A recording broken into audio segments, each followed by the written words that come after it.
Good evening, everyone. We left off yesterday in verse 9. And in verse 9, it talks about the duties that God is speaking through Ezekiel, that for a man to be tzaddik, uh, he has to conduct his life according to the statutes of God and to keep God's ordinances so that he can act truthfully or deal faithfully, then God declares him as tzaddik, right? That's where we have the word tzaddik. And because of that, that this righteous person, the one who observes, and I will call this the duty, because the rest of the verses also refer to this passage as the duty, and that he will definitely live. And this is declared by God Himself. Now, that's where we left off. Now, from verses 6 to 8, keeps repeating itself because that's where it can be seen, and God has listed a number of items that is with regards to the conduct of man, and if he violates that, then he is not tzaddik. And that means that he would not be called righteous and that he would not live. So that's how the text goes. So let's go into verse 10. Now, verse 10 begins, however, now this is a conjunction. It could be read as and, and because this continues on from verse 5, where we have the conjunction if. So we will always need to bear in mind that there is all these conditionals that's in the entire text itself. Now, if now we have a word here that is now being introduced. He may be father to a violent son. So we have a father and a son who sheds blood and does any one of these things to a brother. Now, understand that we have verse 5, a declaration of what is tzaddik,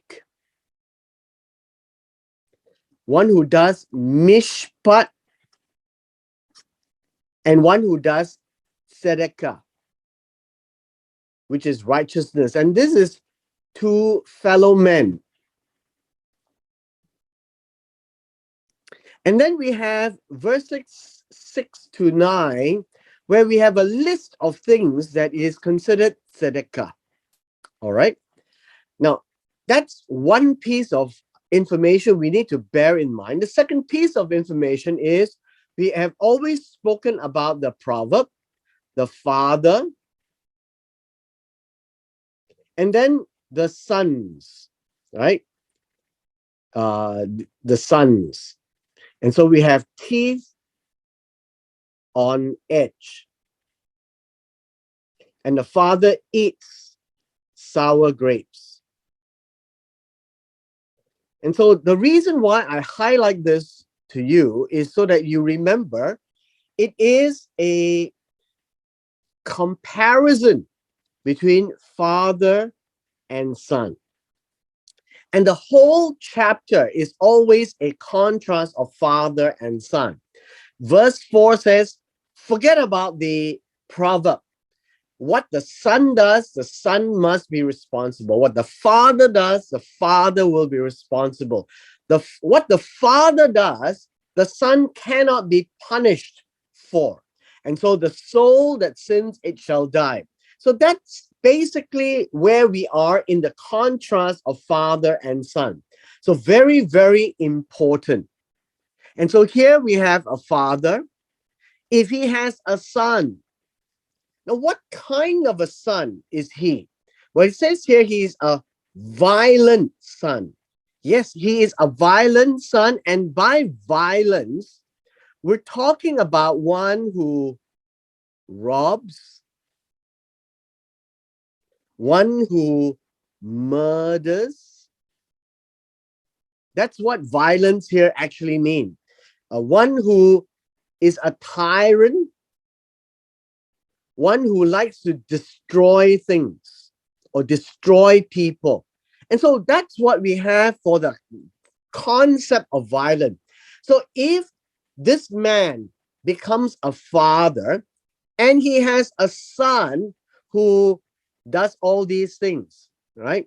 He robs, he murders, he's a tyrant, he hurts people, he destroys things and destroy people. And so this is the son coming from this father. And so he sheds blood. Now, the idea of shedding blood is to spill blood, right? To spill blood. The idea of shed blood means he kills somebody. That is it's a phrase. It's a saying. It's a way of expressing someone who kills another. So shedding blood is a Hebrew euphemism for killing. So he goes and kills another. And then he does. Now, the word does is from the word practice, right? He will execute. And so he would do these things. He would do any of these things to a brother. Now, any of these things would be the violence that you're doing to another man. So we talk about this. When you do tzedakah and mishpat, you're actually doing it to a fellow man. So one who is sadiq, righteous, is the one who actually treats the fellow man well. And so in this case, we have a condition. If this son does all these or one of these things, and one of these things would be to shed blood and be violent. And then verse 11 continues, right? Though he himself did not do any of these things. What do you mean he himself? The word he would be the father. So we need to be very clear when we read the text. The father did not do, not. So it's the son who is being violent. It's the son who is robbing. It's the son who murders. It's the son who destroys. It's the son who goes and kills and does these things to another brother, a fellow man. What else did he do? That is, well, in this case, even he eats at the mountain, defiles his neighbor's wife, uh, and he goes on to say, oppress the poor and needy. He commits robbery. He does not restore a pledge of the garment that the poor has pledged for borrowing money. He raises his eyes to idols, commits abomination. Now, all of these are part and parcel of verses 6 to 9. So we will not go through that again. And so suffice that we'll go through the video for yesterday to explain all these things. These things, right? These things, not only shedding blood, but violence, but all these things. All these things. The father didn't do, but the son goes and does these things. That would be the anchor of verses 10 to 12. Very, very important.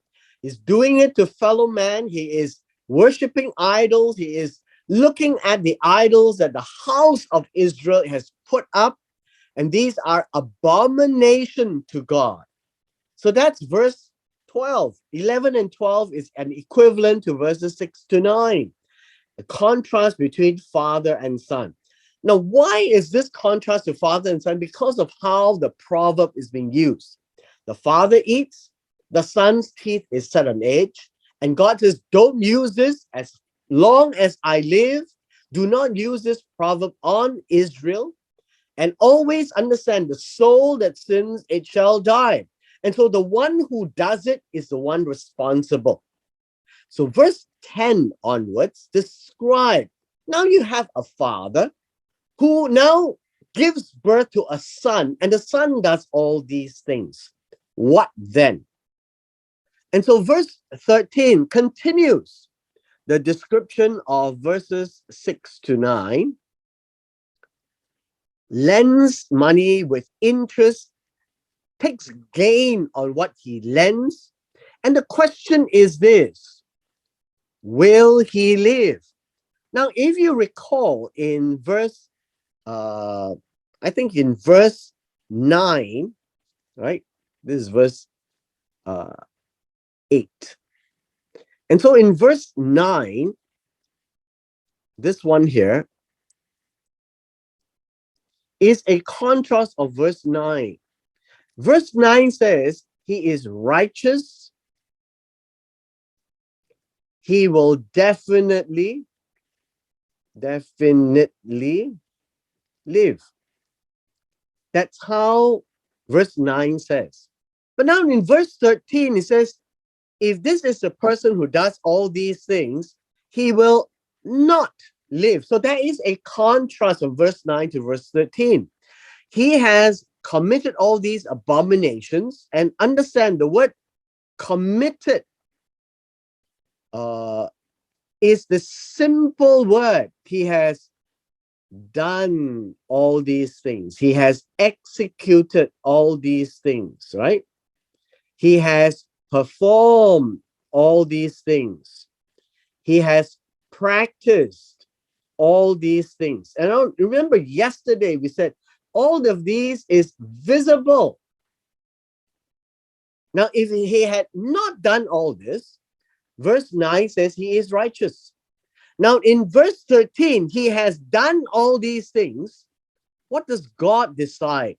The judgment is he shall definitely be put to death, certainly die. Put to death means die. And verse 4 says, the soul that sins, it shall die. So he is the son, not the father. The son will definitely die. His blood will be on himself. Now, this is another Hebrew expression. His blood will be on himself. He will be guilty for himself. The father cannot be guilty on him. The son is guilty for himself. Now, this is a very important concept. The fact that the son's blood will be guilty on the son himself is an expression of verse 4. The soul who sins, it shall die. And so God is saying, be very clear. The father eats sour grapes, the son's teeth is put on edge, does not apply. It cannot work. And so the son right here is certainly guilty and will be judged to die. Definitely, because he is not righteous. At least it's the description here. His blood means the work that he does will be on himself. The judgment is upon himself. The punishment is upon himself. And so the son is guilty because of what the son has done. Now, this is very important, mainly because God is trying to put straight or rectify the wrong perception that God is unjust. The proverb is being used to say God is unjust. The father did it and now punished the son. And so God is saying, no, no, no, no. The son did it. The son is punished. Right? That is the principle in verse 13. Now we go on to the next set of conditions, a different scenario. In verse 14, you would find that it says, now behold, look,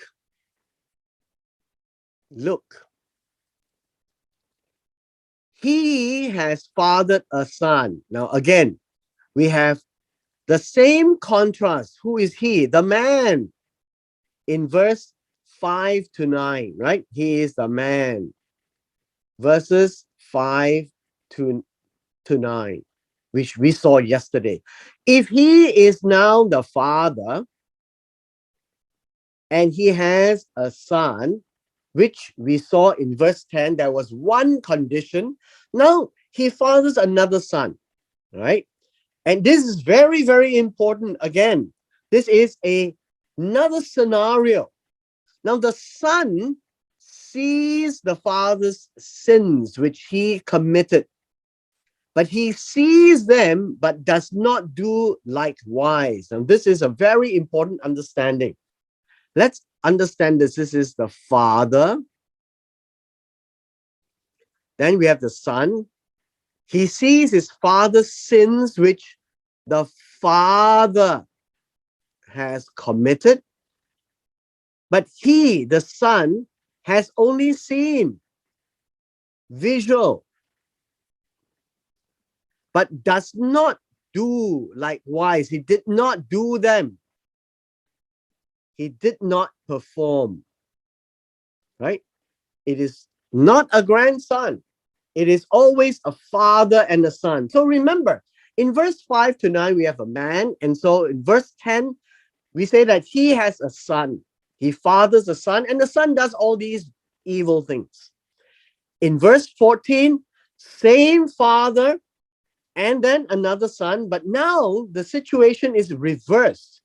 The father is the one who has done all these things. The son sees what the father has done, but he did not do them, right?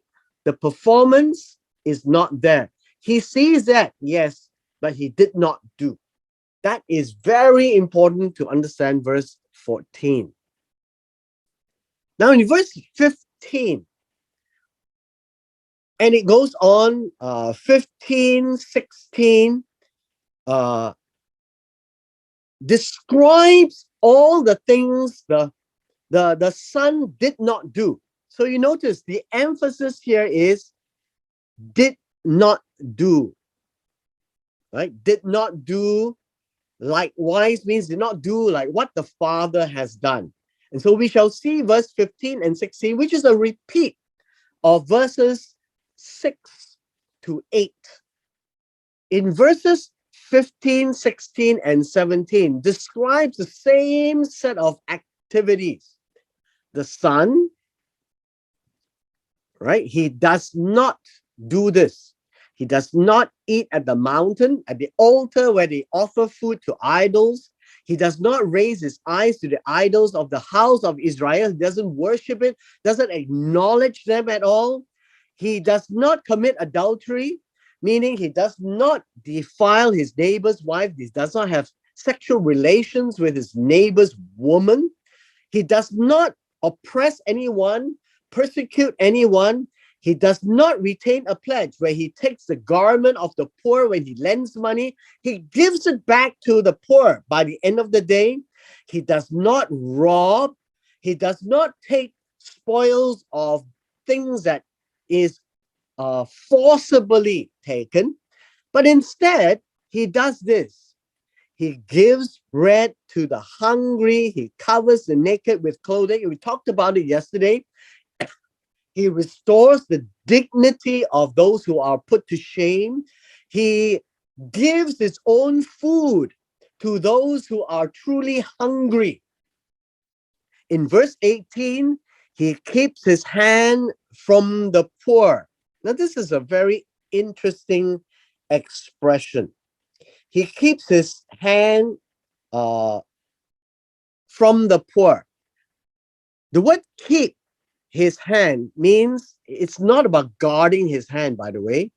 The word here means he does not return his hand from the poor. The poor literally means the one who is afflicted, the one who is, how should we say, the one who is lowly,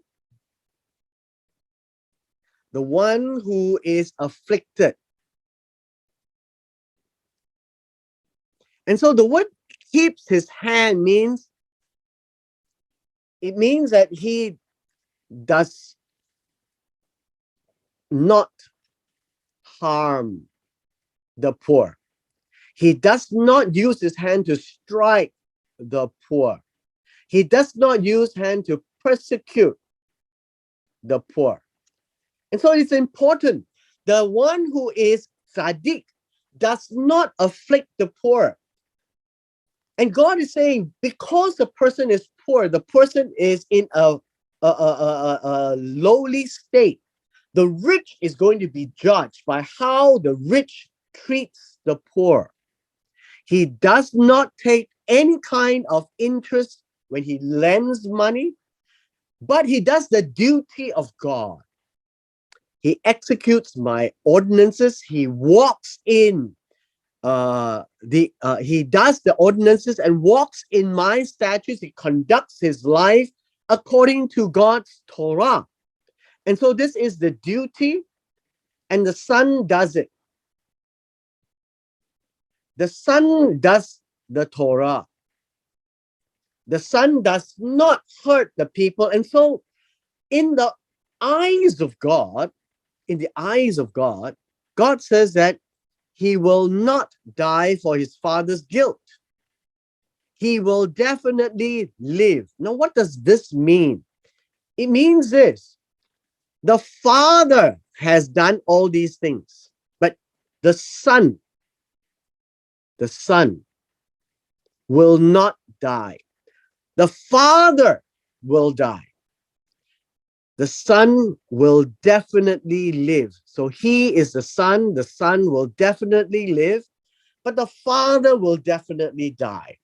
Now, this is a very important aspect of this chapter, where the soul that sins, it shall die. Remember verse 4. The soul that sins,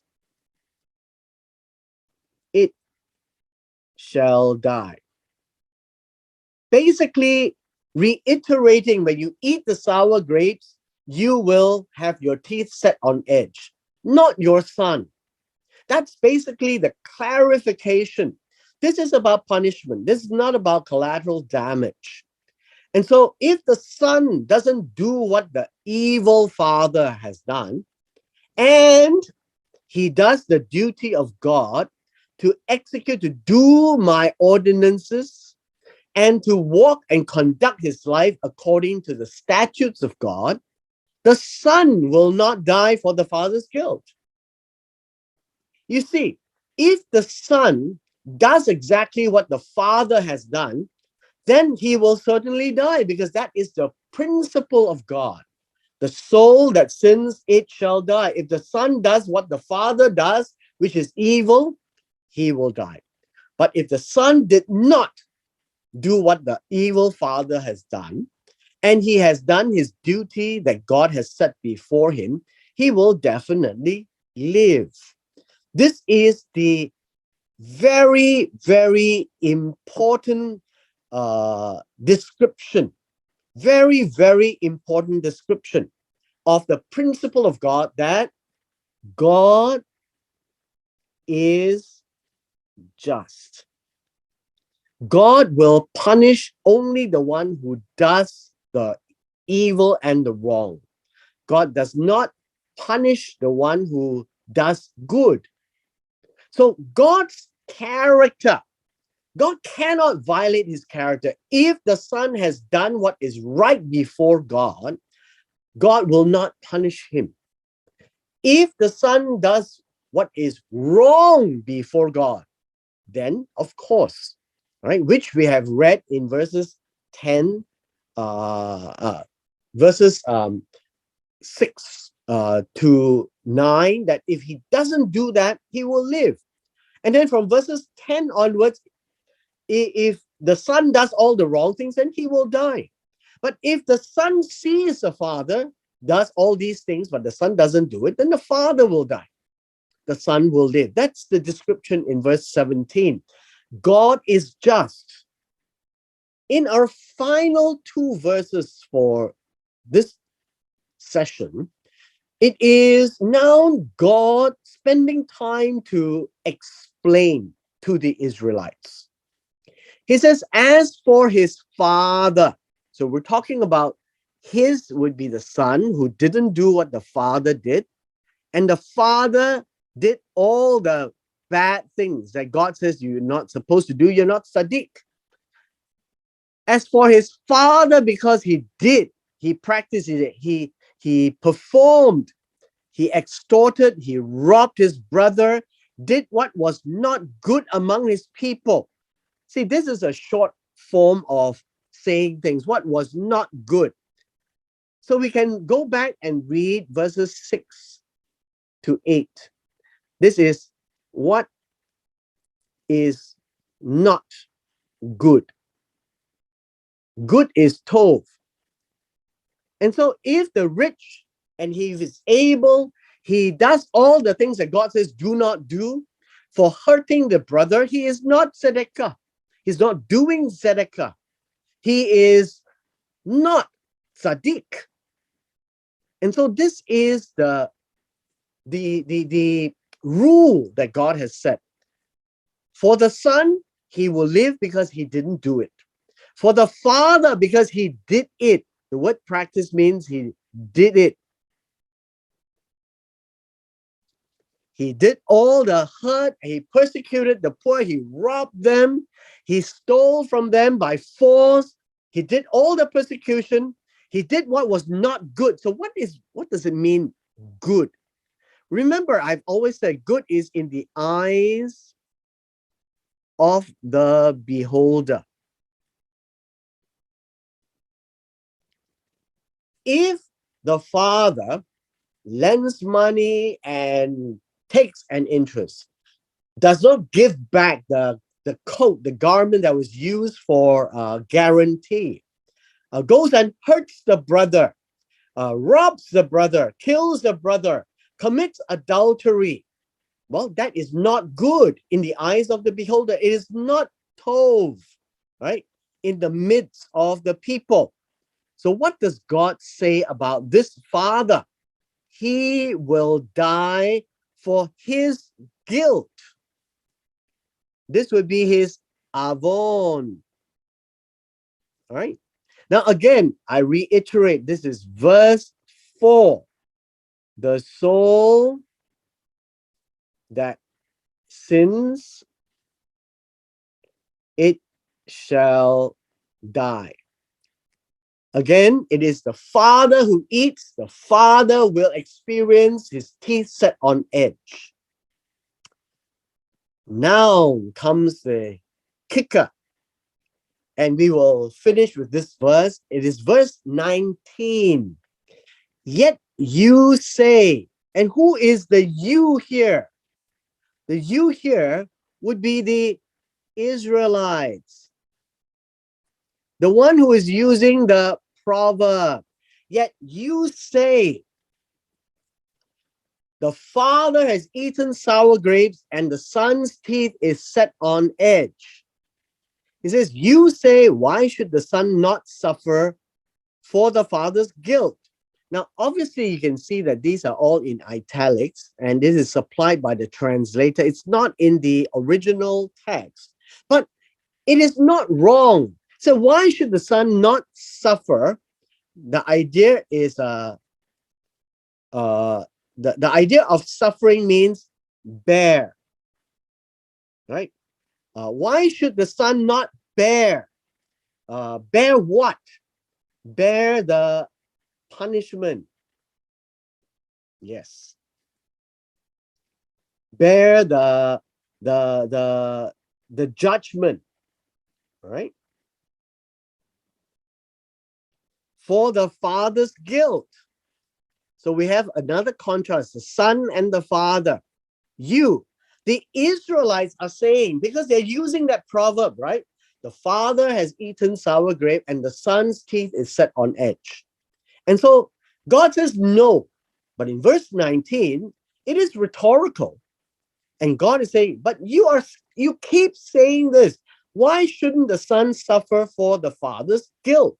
Why shouldn't the son bear the punishment for the father's guilt? Now, God is now reiterating his rule. When the son has practiced justice, the word practice is to do, justice is mishpat, right? Mishpat. And righteousness is tzedakah. And where did we see this before? This is tzedakah. These two words we have seen in verse 5. And God says, and he has kept my statutes and done them. You see, it is not about guarding only, right? This is guarding. God says, I want you to guard, to do them. So it is visual. It is not put in the heart. It is to do them. And then God says what? God says that he shall certainly live. Who is he? The Son. When the Son, and he is the Son. The Son will definitely live. Why? Because he is tzedakah. He has done the mishpat, he has done the tzedakah, and so he is tzaddik. He has done the duties, and he has kept God's statutes and has done them. You see, everything in Hebrew is all very visual, isn't it? It's all about action. It's not about thinking. You cannot judge a thought, but you can judge the action. If the Son actually has done it, God says he will definitely live. Because the soul that does the sin, he will die. The soul that did not do the sin but did tzedakah, he shall live. And so the Son will live. But the Father will die because the Father has guilt. And so the Father must bear his own judgment. The Father must bear his own punishment. And so here lies the principle repeated again and again. And so God is, well, you can say, literally using words to slap the Israelites to wake them up. Do not use the proverb, the father has eaten sour grapes and the son's teeth is set on edge. Cannot be used. As I live, this will never happen in Israel. It cannot happen for Israel. The son can never be punished for the father's sins. The father who does it will be punished for it. The son who does it will be punished for it. But if the son sees the father's sins, but does not do it, but does what is right, what is Sadiq, keeps the ordinances of God, right, and walks in his ways, yes, that son will live. So that's the principle. God is just. Always, I'll just repeat this. God is just. Do not ever say that God is unjust. God will never punish the son for doing good. God will not punish the son for looking at the father's sins but did not do it. God will never punish the son for doing what is right before God. On the contrary, God will punish the father for doing the sins, for being guilty of his actions. The one who eats the sour grapes is the one whose teeth will be set on edge. Now, with this, we come to the end of our section today, and we will wrap up the chapter tomorrow.